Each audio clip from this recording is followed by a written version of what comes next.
কিন্তু 14,000 টাকা গেছে। তোর এরকম লাগতেছে কেন? রোজা ধরছে নাকি? রোজা ধরে কেমনে? রোজার কি আপ্পা আছে? আমার যদি অভাবের প্রহরটা কেটে যেত তাহলে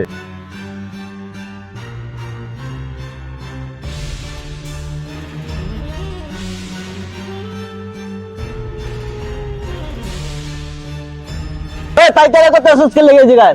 এই আমি বইরে সুস্কিলি ঘরা কই করে ফোন দে। 3000 কই আইতে কমু। মামার চায়ের দোকানে আইতে কো চালু। আরে এই সময় আবার কে ফোন দিল?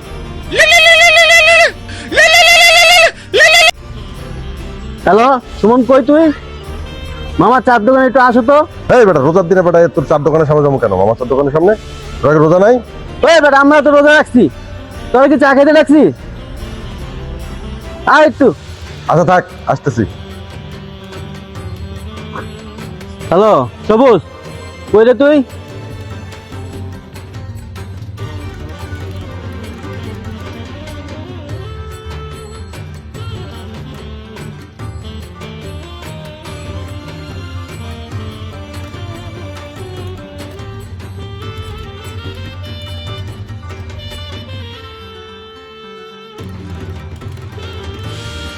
ফ্যামিলির জন্য কি কিনছিস এই যে বন্ধু? আমি কি কিনছি আগে তুই ক কি কিনছস বেটা? আমি যা কিনছি তুই তো কাজ কি খাস?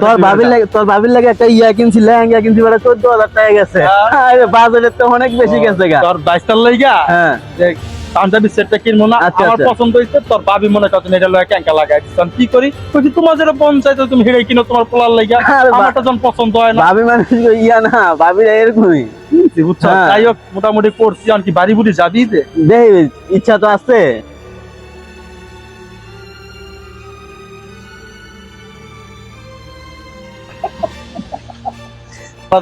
ঠিক আছে, আল্লাহ নারাজ বন্ধু। কিরে হঠাৎ এই সময় ডাকলি? জরুরি কিছু নাকি? বেটা আজকে শুক্রবার, আজকেও তো করে ডাকা লাগে। সবুজ আসুক, একসাথে নামাজে যাবো, বস। ঠিক আছে। সবুজ কল দিছিস নাকি? হ্যাঁ কল দেওয়া হয়েছে, আসতেছে সবুজে। তো এত দেরি করলি কেন তোরা?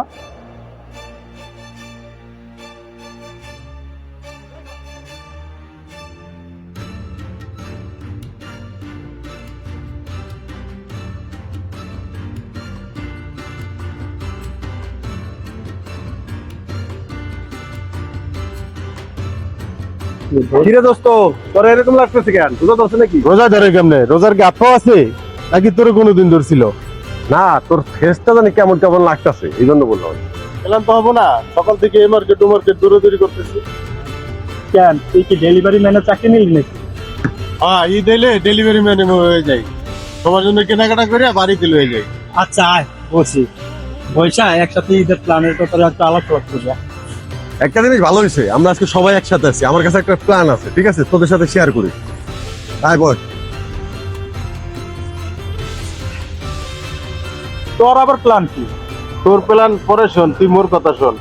গতবার আগে ভাগে টিকিট কাটে দেখে সিট পাই না, এবার আগে ভাগে টিকিট কাটছি। তোদের খবর কি? যা বেটা, একমাত্র এই আমাদের গ্রুপে তোর জন্যই কোনো কিছু সফল করতে পারি না। ভাবলাম সব বন্ধুরা একসাথে মিললাই শেষ রমজানে ইফতার টিফতার করে তারপরে যে যার মতো ডিসিশন নেব। তুই প্রতি বছর ঝামেলা করিস বেটা, সবার আগে বাড়ি যাবে। বন্ধু শোন, রাগ করিস না। পথের দিকে তাকায় থাকে আমার মা বাবা ভাই বোন। আমি কবে বাড়িতে যাব, খুঁজি ভাই বাড়িতে চলে যাই। বাড়ি যাওয়ার যে কি আনন্দ এটা বলে শেষ করা যায় না, বুঝলি দোস্ত? স্বপ্ন যাবে বাড়ি।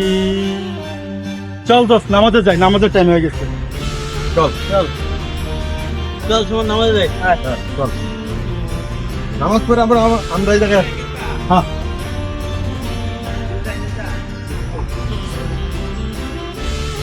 রমজান গেল গা, রমজানের সাথে কথা ছিল আমরা সবাই একসাথে বসে কথা বলবো, ও গেল গা।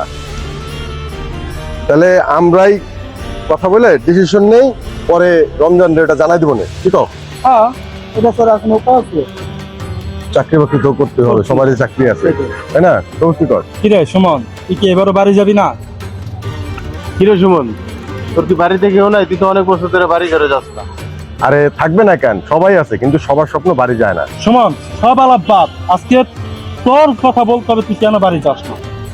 আরে এখানে তেমন কিছু না, এমনি সবার স্বপ্ন তো আসলে বাড়ি যায় না।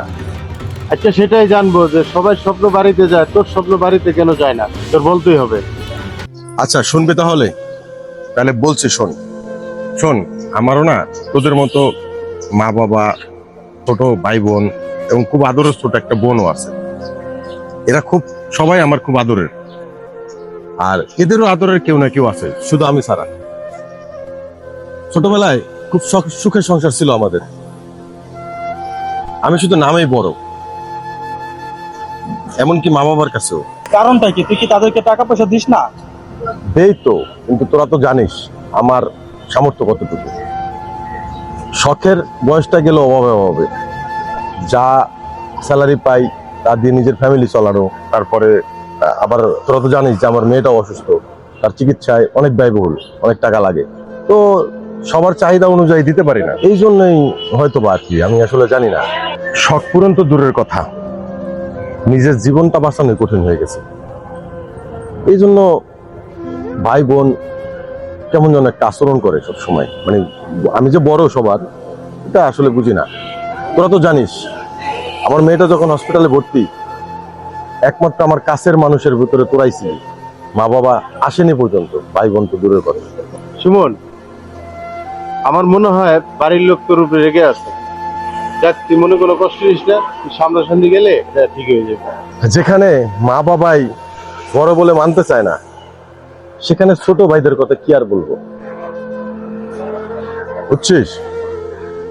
এই যে তোরা ঈদের ছুটিতে বাড়ি যাবি, না গেলে হয়তো কেউ না কেউ তোদের সাথে, তোদের জন্য মন খারাপ করবে, রাগারাগি করবে। আর আমার না আসলে এই রাগটা দেখানোর মতো কেউ নাই।